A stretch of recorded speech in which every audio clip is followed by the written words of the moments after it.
stretch of games coming up. Yeah. So, I don't know. What are your thoughts? What are your thoughts in general as far as like this little stretch of games? Do you think we get over 500? And where do you think we land? Do you think we're a play-in team? 9-10? Do you think we're still a playing team but 7-8? Or do you think Yeah. we're a playoff team? We could get that 5-6. What do you think? Looking at the schedule, like you said, over the next 10 games, it's really an easier schedule. Like even looking at like even that Mavs game, I would probably circle that as the hardest game coming up. Well, that and the Suns, but again, Kevin Durant will be playing for the Suns, more than likely not. And in terms of the Mavericks goes, we just beat them. Yeah, it was kind of kind of a nail biter, but I mean, a dub is a dub. So I think I truly believe if you beat a team once, you can beat them again. You know what I mean? So it's like I just don't think so out of all those 10 games, those 2 games right there, I think would be the toughest. So even if let's say we lost those 2 games, right? Let's say Mavs come back, obviously, get us back one, Suns somehow pull out a victory. That's still 8-2, that's still pretty good for those 10 games. Like you said, 7-3, that's somewhere around there. So, I think we come out of all this.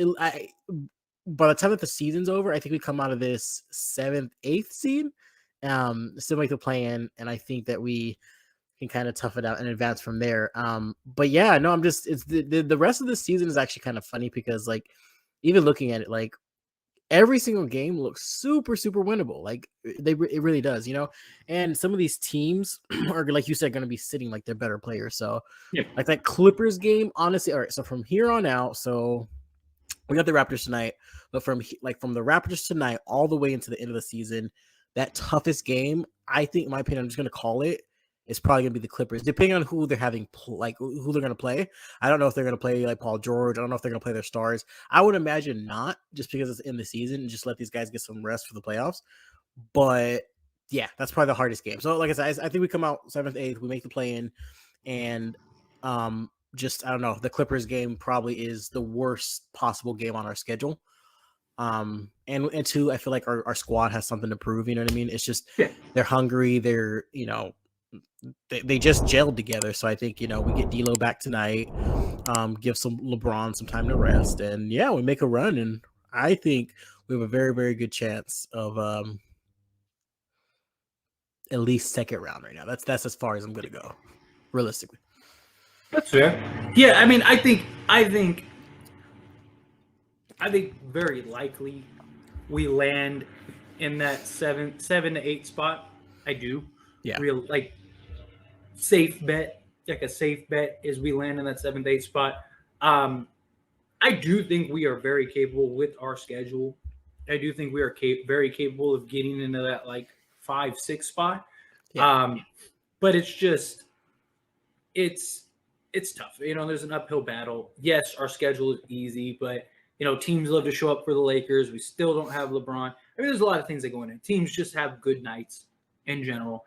But I mean, if we win at the rate that we're winning right now, then theoretically speaking, we would be very likely in the 60. We'll if we win, if we continue this stretch of 7 out of 10 games with regularity, then you're talking what? That'd be another 14, maybe 15 wins, which at that point, that would put us at 46 wins, 45 wins, which I think is this year, based on how tight this conference is, I think that puts us in the fifth or 6th spot. Yeah. Realistically, the 7th and 8th seed might very well be under 500, which is crazy to think about, or at 500. Yeah. Just because a lot of these teams still play each other on several times, all that stuff. But I think if we can get to 44 to 45 wins, yeah, I do realistically think that we could be in that 6th spot. If we get to 500 or 2 or 3 games over 500, so say we get to 42, 43 wins, then I think we're probably in that 7th, 8th spot.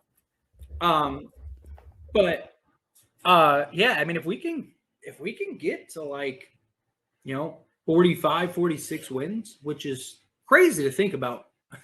Like that's Well, yeah, even because of how that's the even season a started. possibility.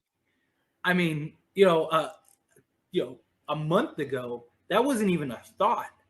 A month ago, it was like, can we even get to like, 500 on the season? I don't know. Like, it was like a month ago, it was like, can we even get to like a game or two under 500? Can we even make the play in? Like, and now it's like, man, you look at our schedule, you look at our roster, you look at the way we've played lately, you look at the way that Anthony Davis has led this team, you look at D'Lo coming back and him, starting to get his legs underneath him and hopefully build some chemistry with guys. Yeah. Eventually, LeBron's coming back. I imagine he comes back, end of March, maybe April, just to get like a handful of games under his belt before they get into the playoffs. All of a sudden, you could be looking at it and go, like, hey, I mean, this team could win. And this is like, you really look at their schedule. So they have what? They have 1, 2, 3, 4, 5, 6, 7, 8, 9, 10, 11, 12, 13, 14, 15, 16 games, right? You can make an argument that they could win all 16 games, even without LeBron James. Because look at this. Yeah. So, like, just to really look this over, they beat the Raptors, let's say, right? Mhm. And the Knicks at home, right?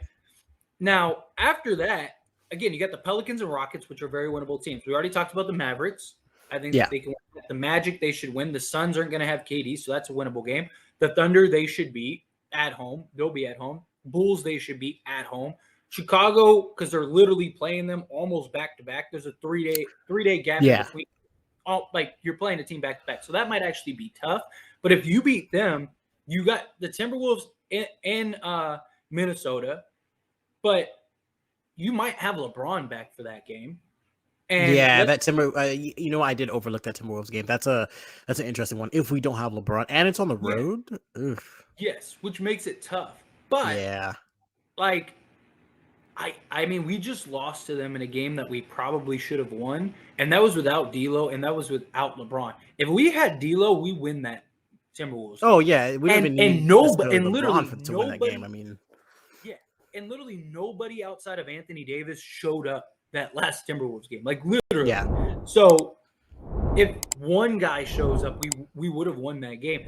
So I mean, the Timberwolves you can beat, and then so like I said, you could go, 10-0 in this remaining, or 11-0, sorry, in these last 11 games to round out this month. Yeah. And then to start April, you have the Rockets who are completely tanking. And at that point, they're going to be tanking because they only have like 2-3 games left at the end of that season. Then you got the Jazz twice, who again